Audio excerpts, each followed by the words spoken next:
seems like a Kadosh Baruch Hu is closing the store.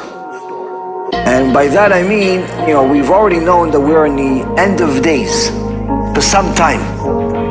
But as you get closer and closer to the end, a lot of things that we took for granted, or perhaps things that were going good, start going the opposite end.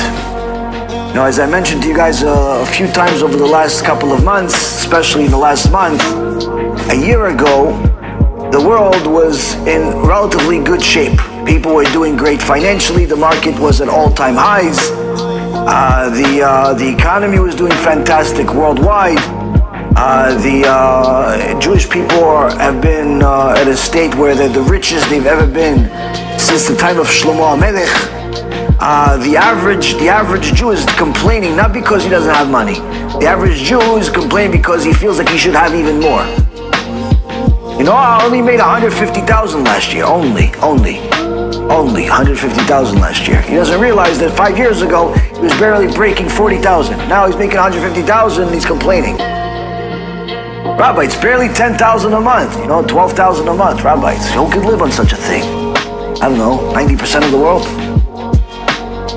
But the point is, Rabotai, is that people got comfortable. A lot of people made money in the stock market, in real estate market, in all types of shtuyot like bitcoins, and all types of cryptocurrency, making money off of Amazon, selling stuff, eBay. People have made money from all types of things over the last several years.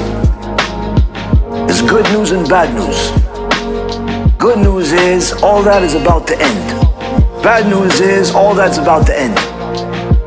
Why is that good news and bad news?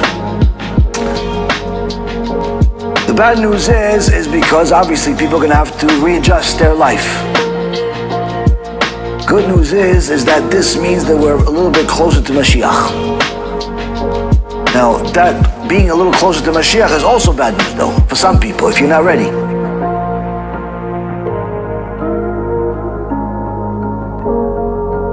We have to do ishtadlut to keep our life safe. Of course, life and death is in the hand of Hashem.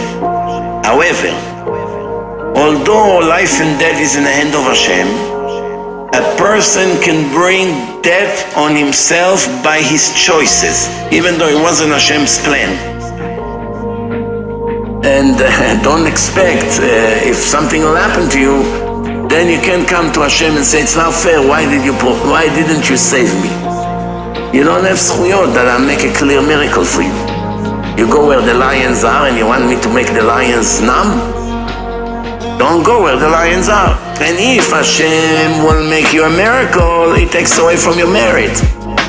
It cleans from your account. So one way or the other you lose. We have to do ishtadlut. Now Kadosh Baruch Hu says to the sages, the son of David, the Mashiach, will not come until the entire kingdom converts to heresy. All of the leaders are going to be heretics, meaning people like Avigdor over here, and the Woman of the Wall, and the New York Times, and CNN, and all of these Reshaim, they're going to be in control before Mashiach comes. Meaning, the fight's happening right now. If the good side doesn't win, or the lesser bad doesn't win, don't be surprised. It just means we're closer to Mashiach. If we had emunah, it will never break us. When you have emunah, you know this world is a blink of the eye. My job is to focus, to gain as much as I can. Anyway, soon I'm moving on. And nothing will break me.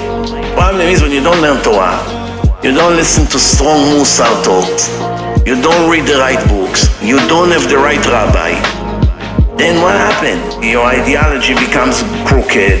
Your lifestyle becomes crooked. Your friends are not what the Torah wants you to have. You give your children the wrong education. Everything in your house is 50-50. Nothing is exactly the way the Torah wants. No wonder how everything collapses sometimes. But if you have emunah, nothing breaks you. Be'ezrat Hashem, more and more people choose the right thing to do, because that's what the Gemara says to us. Rabbi Eliezer ben Hokenos says to us, What is it going to be that's going to save us from the Chavle Mashiach, from the birth pangs of Mashiach? It says Torah and Gemilut Chasadim.